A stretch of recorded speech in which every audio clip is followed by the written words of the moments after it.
세상에 험한 것을 두고 우리가 흔히 그런 말을 하죠. 눈 뜨고도 코 베어간다라는 말을 합니다. 두 눈을 번쩍 뜨고 살아가고 있는데 코를 베어가는 세상, 정말 보통 일이 아니죠.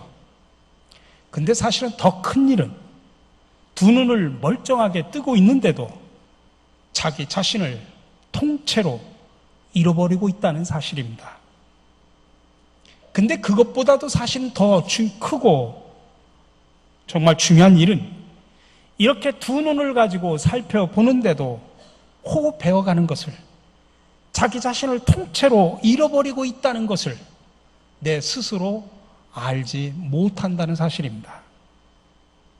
눈 뜨고 코를 베어가는 것은 느낄 수 있는데 눈을 뜨고서도 통째로 없어지는 자기 자신은 볼 수 없다는 것이 우리 인생이 살아가는 궁극적인 비극이라 볼 수 있습니다. 눈을 아무리 밝게 뜨고 쳐다보고 앉아 있다고 할지라도 누가 나를 훔쳐가는지 모릅니다. 그렇습니다. 우리가 밤낮으로 지키고 앉아 있다 할지라도 우리가 마음의 눈, 신앙의 눈을 뜨지 않으면 잃어버리는, 망각되어가는 자기 자신을 알 수가 없습니다.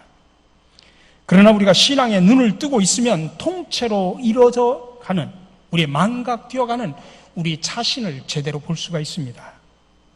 이 신앙의 눈이 없다면 참된 자기는 이미 없어져 버리고 헛개비만 살아남는다고 우리가 발버둥을 칠 수밖에 없습니다. 여기에서 우리는 참된 나는 어디에 있는지 심각하게 우리가 묻지 않을 수가 없습니다. 이렇게 육신의 눈을 뜨고 성하게 살아가고 있는데 왜 사라져가는 참된 자기의 모습은 알 수 없을까요? 바울은 여기에 죄악의 근본적인 활동이 숨겨져 있다고 하는 것을 우리에게 지금 계속해서 말을 해주고 있습니다.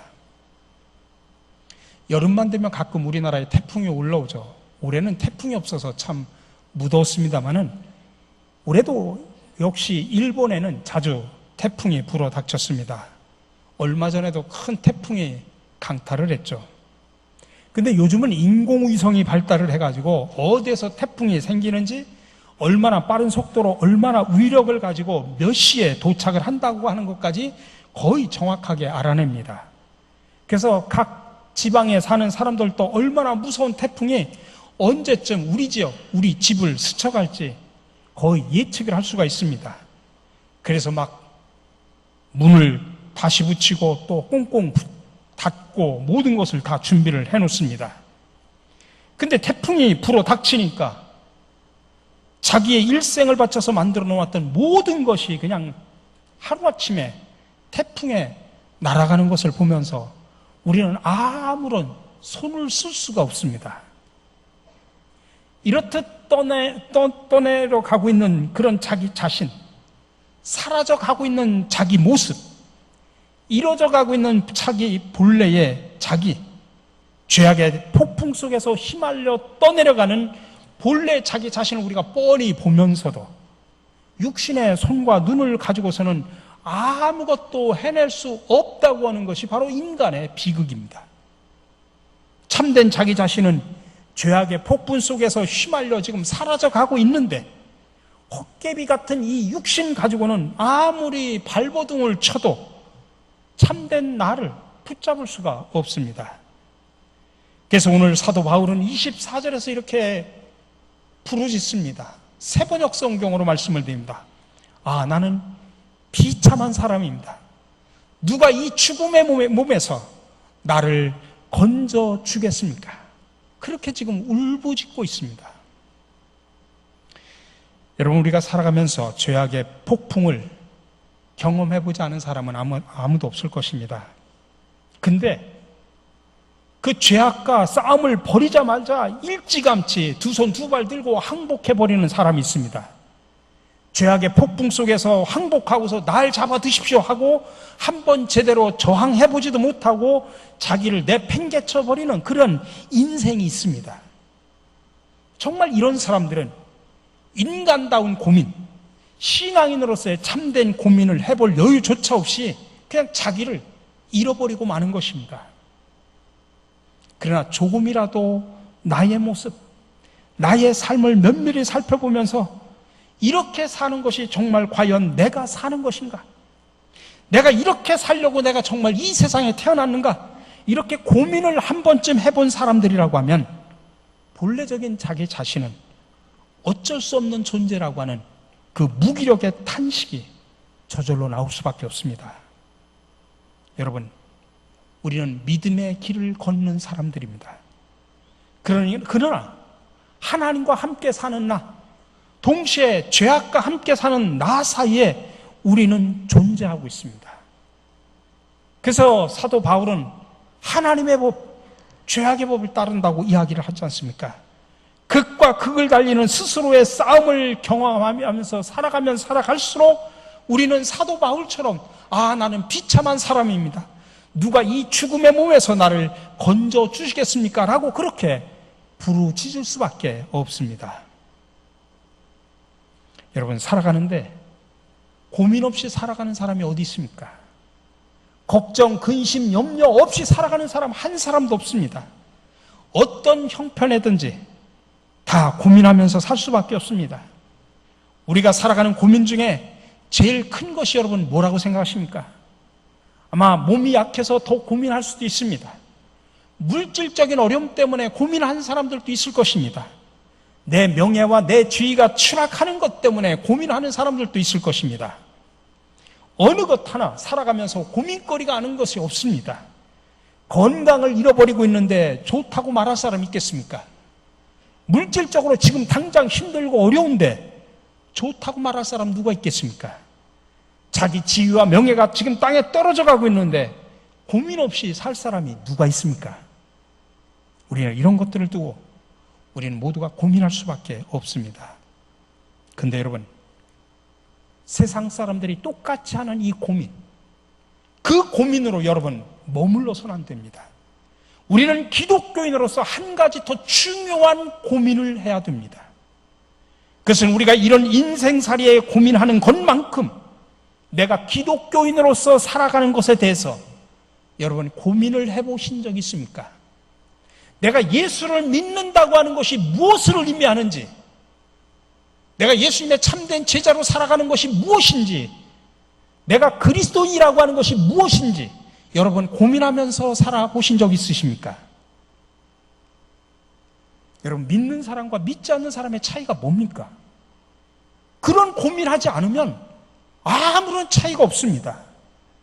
그런 고민이 없다면 단지 우리는 주일날 교회 여기 한 시간 나와 앉아 있는 것이고 믿지 않는 사람들은 안 나와 있는 것, 그 차이 이외에는 뭐가 있습니까? 오늘 이 자리에 여러분들 왜 교회 와서 예배를 드립니까? 여기에 나와서 우리가 세상에 살아가는 것에 대한 고민만 하고 그런 것만 걱정하다가 그것에 대해서 울부짖고 기도하고 하나님 축복을 주시옵소서, 응답을 주시옵소서, 형통하게 하옵소서, 그것만 기다리면서 여러분 예배를 드립니까? 아니면 내 인생 이렇게 살아서 될 것인가? 내가 정말 신앙인으로서, 그리스도인으로서, 예수의 제자로서 내가 정말 이렇게 살아야 되는가? 이렇게 내면적이고 정신적인 씨름을 하면서 자기 자신을 붙들고 호소하는 마음을 가지고 여러분 예배를 드리고 계십니까? 우리가 세상 사람들과 똑같은 고민을 하고 산다면 폭풍 속에 떠내려가고 있는 자기 자신을 보면서 아무런 손도 쓸 수 없는 사람들처럼 돼버릴 수밖에 없습니다. 참된 자기 자신이 죄악의 폭풍 속에서 떠내려가고 있는데도 아무 손도 쓸 수 없는 그런 사람들과 다를 바가 없습니다. 그렇게 해서 잃어버린 자기 자신을 여러분 어떻게 찾을 수 있겠습니까? 온전한 자신을 찾지 아니하고 이 육신의 몸만을 가지고 사는 것이 여러분 진정한 삶입니까? 오늘 바울이 고백합니다. 나는 비참한 사람입니다. 누가 이 죽음의 몸에서 나를 건져 주겠습니까? 오늘 이 바울처럼 여러분 이런 고민을 해보신 적 있습니까? 우리가 세상의 다른 것들 때문에는 고민하고 아우성치고 힘들다고 아파하지만 근본적으로 죄악의 본성 때문에 내가 살 수 없겠다고 고민하는 함성, 그런 울부짖음, 나에게서 나오고 있는지 여러분 스스로에게 한번 질문을 해보시라 이 말씀입니다. 여러분, 건강, 물질, 명예, 그렇게 아끼던 모든 것이 바람에 날아가도 손을 쓸 수 없는 것이 안타까운 우리의 인생입니다. 그러므로 오늘 사도 바울은 누가 이 죽음의 몸에서 나를 건져 주시겠습니까? 하면서 그렇게 울부짖은 것입니다. 누가 있어서 이 떠내려가는 참된 나를 건져내어 이 육신에 나에게 붙여 놓아줄 수 있느냐, 그런 질문을 하는 것입니다. 그러면서 동시에 또한 누가 있어야 된다고 하는 그런 말이기도 합니다. 내 인생의 여러 가지 무거운 짐을 혼자 지고 살려고 하면 할수록 점점점 더 무거워질 뿐입니다. 여러분, 고대 헬라 신화에 보면 시지포스의 신의 이야기가 나옵니다. 높은 산꼭대기에 바위를 지고 오르는 그런 징벌을 받는 시지포스의 이야기입니다. 제우스로부터 끔찍한 형벌을 받게 된 이 시지포스는 높은 산 기슭에서 커다란 저 둥근 바위 하나를 그 산 정상까지 끌어 올라가야 됩니다. 그래서 낑낑거리면서 저 바위를 정상에 올려놓자마자 그 바위는 다시 산 밑으로 떼구르르 굴려 내려갑니다. 그러면 시지포스는 다시 터벅터벅 산 밑으로 내려가서 다시 그 바위를 정상으로 굴러 올려야 됩니다. 그래서 정상에 다시 힘들게 올려놓은 바위는 또다시 밑으로 떨어져 그의 노역은 절대 끝이 나지 않은 채 영원히 계속되는 그런 벌을 받는 것입니다. 여러분, 이 시지포스 신화가 우리에게 주는 교훈이 뭡니까? 스스로 인생의 무거운 짐을 지고 살아가려고 하는 인간의 비극적인 모습을 우리에게 보여주고 있는 것입니다. 여러분의 걱정, 여러분의 짐, 누가 대신 져줄 수 있겠습니까? 아무도 없습니다. 그 짐을 나 혼자 지고 오르고 또 올라서 성공의 마지막 정상에 오르는 것 같았을 때 떨어지고 마는 비극을 우리는 살아가면서 얼마나 많이 경험합니까? 일을 하다가도 다 된 것 같은데 그만 실패하고 마는 경우가 얼마나 많습니까? 이 정도 했으면 안심이다라고 생각하는 순간 또 다른 일이 뻥 터져서 곤란하게 만드는 일들이 얼마나 많이 있습니까? 혼자 힘으로 산 꼭대기에 올라가는 것 같은데 결국은 떨어지고 마는 것 같은 그런 인생을 지금 우리는 살고 있습니다. 인생의 짐을 스스로 지고 죄악의 짐을 스스로 지고 해결하려고 애쓰는 그 인생, 그러나 해결되어가는 정상에 오르는 그 순간에 또 떨어지고 마는 인생, 스스로 자신의 짐을 지고 아무리 올라가도 떨어지고 마는 그 무거운 인생길을 우리는 걸어가고 있는 것입니다. 그렇게 무거운 인생길을 비틀거리면서 수많은 사람들이 걸어가고 있습니다. 여러분, 사람은 누구나 죄는 인간답지 못한 행동이라고 생각하면서 부끄럽게 여깁니다. 그게 고대인이나 현대인이나 동양 사람이나 서양 사람이나 예수 믿는 사람이나 안 믿는 사람이나 관계없이 인간이라면 누구나 다 죄를 인간답지 못한 행동이라고 생각을 합니다. 저도 가만히 생각을 해보면 제가 늦가을이 되면 옛날에 죄가 생각이 납니다. 참 여러분들한테 쑥스러운 고백이지만 저는 젊었을 때 제가 한번 은행을 털은 적이 있습니다. 정말 간도 크죠. 제가 은행을 털었습니다. 그때 한 2마리인가 3마리를 털은 것 같아요. 무슨 말인지 모르십니까? 여러분, 누가 감히 죄악을 저지르고도 정당하다고 내세우는 사람이 있겠습니까? 가끔 그런 사람들을 볼 수 있긴 합니다만은 그건 정상적인 사람이 아닐 경우일 뿐입니다. 정상적인 사람이라면, 종교와 비종교를 떠나서 무엇이 인간답지 못한 행동과 마음인지 알고 다 부끄럽게 여깁니다. 그러나 성경은 그 차원에서 머무르지 않습니다. 한 걸음 더 나가서 죄악이 무엇인가라고 하는 근본적인 질문에 대해서 죄라고 하는 것은 예수 그리스도 안에서만 확실하게 드러난다라고 말하고 있습니다. 죄가 뭐냐? 근데 도둑질하지 말라고 했으니까 그렇게 이야기를 했는데 내가 도둑질을 했습니다. 시기하지 말라고 했는데 내가 시기했습니다. 간음하지 말라고 했는데 간음했어요. 근데 많은 사람들이 그런 도덕적이고 윤리적인 것만 죄라고 생각을 합니다. 하지만 우리 신앙의 근본적인 죄악은 그것만 가지고 드러나는 것이 아닙니다. 그건 보통 사람들이, 모든 일반 사람들이, 예수 믿는 사람이나 안 믿는 사람들이나 누구나 다 인간답지 못한 행동으로 다 알고 있는 것입니다. 죄악의 핵심이 무엇이냐? 라고 하는 것을 성경은 근본적으로 물으면서 그것은 예수 그리스도 안에서만 드러나게 된다라고 이야기합니다. 죄의 성격과 그 본질 자체가 예수 그리스도 안에서만 드러납니다. 그래서 사람들이 예수 그리스도를 두려워하는 것입니다. 그 앞에 나오면 자기의 모든 죄의 모습이 적나라하게 다 드러나기 때문입니다. 내가 이것은 살면서 도덕적으로 윤리적으로 볼 때 이것은 죄가 아니라고 생각했던 것이 죄로 드러나기 때문에 예수 그리스도를 두려워합니다. 그러나 그때에 나는 비록 이런 인간이지만 누가 이 죽음의 몸에서 나를 건져 주시겠습니까? 하면서 내 스스로 건져낼 수 없는 자기 자신을 깨달을 때, 그리고 그런 나 자신을 위해서 그리스도 앞에 겸손하게 나올 때, 그리고 그 예수 그리스도를 인정할 때, 그때부터 예수 그리스도는 우리의 구세주가 됨을 믿으시기 바랍니다.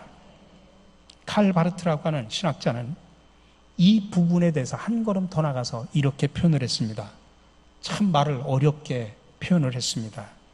죄란 우리가 예수 그리스도 안에서 그렇게 되도록 규정된 자기 자신이 되는 인간의 자유를 붙잡지 못하고 허랑방탕하는 짓을 하는 것이다. 예수 그리스도 안에서 우리의 삶은 어떻게 되어야 한다라고 규정이 되어 있습니다. 그렇기 때문에 죄라고 하는 것은 예수 그리스도 안에서 그렇게 되어야만 하는 자기 자신이, 규정된 자기 자신이 되지 못하는 것, 그게 죄라는 것입니다. 이 어려운 말을 제가 한번 우리 교회 표를 가지고 한번 제가 설명을 해보겠습니다. 여러분, 우리는 세상에 흩어져서 정말 하나님의 막과 세상 속에서 빛깔을 드러내자라고 이야기를 하지 않습니까? 이게 마태복음 5장에 나오는 너희는 세상의 빛이다 소금이다라고 하는 말을 가지고 이렇게 풀어낸 겁니다. 여러분, 마태복음 5장에 보면 너희는 세상에 나가서 소금이 되라, 너희는 세상에 나가서 빛이 되라, 이렇게 말하지 않습니다. 그 성경을 잘 보십시오. 뭐뭐가 되라, 뭐뭐가 되라 그렇게 표현하지 않습니다. 소금이 되라, 빛이 되라고 하지 않고 뭐라고 이야기하냐면 너희는 세상의 소금이다, 너희는 세상의 빛이다라고 이미 규정을 해놨습니다. 우리 예수 믿는 사람을 그렇게 규정을 해놨단 말이에요. 소금이다, 빛이다라고 이미 규정이 돼 있어요. 그러니까 우리는 소금입니다. 우리는 빛입니다. 내가 빛이 아닌데 빛이 되려고 노력하고 소금이 아닌데 소금이 되려고 노력하는 것이 아니라 이미 우리는 빛입니다. 우리는 이미 소금입니다. 예수 그리스도 안에서. 근데 세상에 나가서 그렇게 규정된 대로 소금 역할을 하지 못하고 빛의 역할을 하지 못하면 그게 죄라는 이야기입니다. 그렇게 규정이 돼 있는데, 그리스도인으로서 규정이 돼 있는데 그렇게 하지 못하는 것, 그게 바로 죄라는 이야기입니다. 여러분, 죄의식 없이 살아가는 사람들을 볼 수가 있습니다. 또 죄의식을 말하지 않는 종교와 철학도 있습니다. 또한 죄를 말해도 단순하게 도덕적이고 윤리적인 죄를 생각하는 경우들도 있습니다. 그러나 우리들이 고백하는 죄는 그것 이상입니다. 여러분이나 저나 다른 사람들을 죽이는 살인죄를 범한 적이 있습니까? 큰 도둑질을 한 적이 있습니까? 그러나 그런 죄를 범하지 않았다고 해서 나는 도덕적으로 윤리적으로 나는 죄가 없습니다, 여러분 그렇게 말할 자격이 있느냐? 아니라는 이야기입니다. 그리스도 예수 안에서 우리는 참된 우리 자신이 되어야 합니다.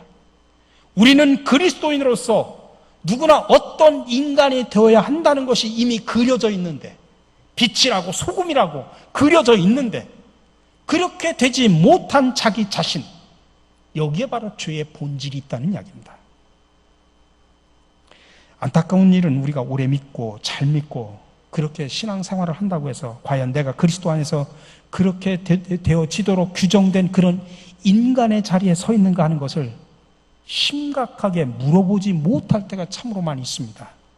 아니, 오히려 무기력한 신앙생활, 습관적인 신앙생활, 상식적인 수준에 머무르는 신앙생활, 그냥 신앙도 문화적인 생활처럼 하나의 문화를 향유하는 것처럼 생각하면서 문화적인 신앙생활을 하는 사람, 그럴 때가 참으로 많이 있습니다.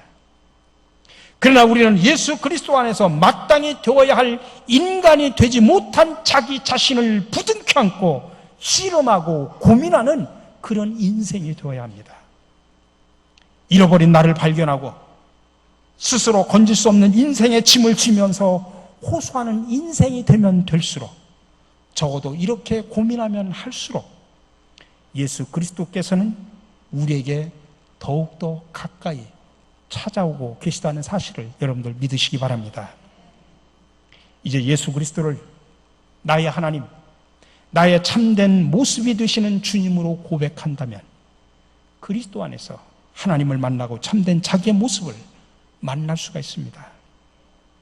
사람마다 예수 그리스도를 보고 듣고 고백하고 또 머리로 알고 그렇습니다. 그러나 우리는 예수 그리스도 안에서 나의 하나님, 나의 참된 모습을 보고 듣고 고백하고 믿는 사람이 되어야 합니다. 그리스도 안에서 잃어버린 나를 되찾는다면 여러분, 내 인생은 이제 무겁지 않습니다. 오히려 가볍습니다. 오르다가 떨어지고 오르다가 떨어지는 그런 시지프스와 같은 그런 인생이 아니라 앞을 바라보면서 나아가는 인생으로 변화가 되는 것입니다.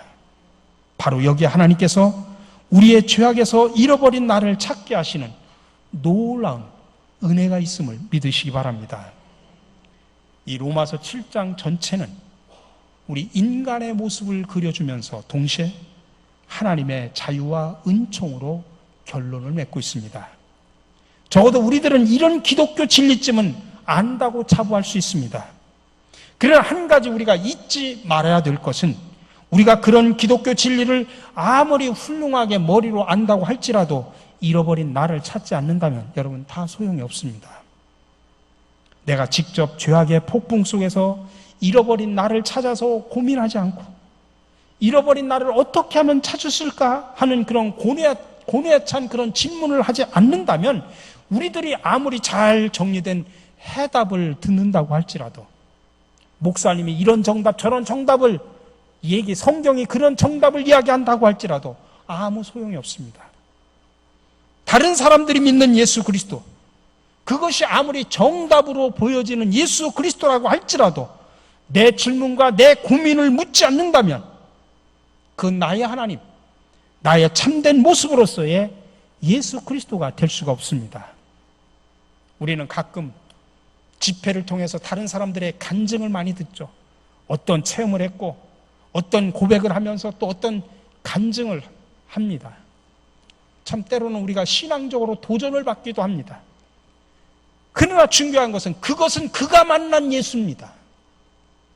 그 사람이 만난 예수, 그 고민 속에 만난 예수를 그가 고백하고 그가 찬양하고 그가 간증하는 겁니다. 나하고는 아무 관계가 없는 겁니다. 다른 사람의 고백이 중요한 것이 아니라 내 고민 속에서 내가 만난 예수에 대한 그런 나의 고백과 나의 체험과 나의 간증이 더 중요하다, 이 말씀입니다. 내가 직접 고민하고 직접 질문하는 예수 그리스도가 나에게 해답이라는 사실을 여러분들 믿으시기 바랍니다.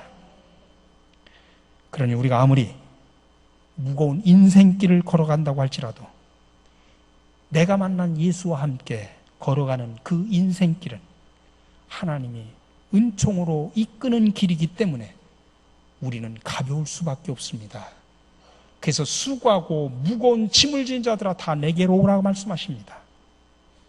그래서 그 가벼운 길을 가는 동안 우리는 모두가 주님의 말씀에 순종하며 무거운 짐을 하나씩 벗어놓고 순례자의 마음으로 길을 걷는 아름다운 신앙인, 멋있는 성도 여러분들이 되시기를 주님의 이름으로 간절히 축원합니다. 우리를 선한 길로 인도하시는 주님, 우리가 자기 자신이 되기를 원합니다. 주님은 수고하고 무거운 짐을 벗어놓으라고 하셨는데 그 수고하고 무거운 짐을 벗어놓는 모습이 주님이 원하는 모습인데 지금까지 우리들은 그것의 무게조차 가늠하지 못한 채로 억지로 한 걸음씩 걸어왔던 인생들이었습니다. 우리의 발걸음을 가볍게 해주시는 주님, 주님이 우리에게 원하시는 모습이 무엇인지 바로 깨달을 수 있도록 인도하여 주시옵소서. 그래서 그 길을 걷는 우리 마음이 해처럼 밝아 믿음과 소망과 사랑의 열매를 맺으며 살아갈 수 있도록 도와주시옵소서. 예수 그리스도 이름으로 기도드립니다. 아멘.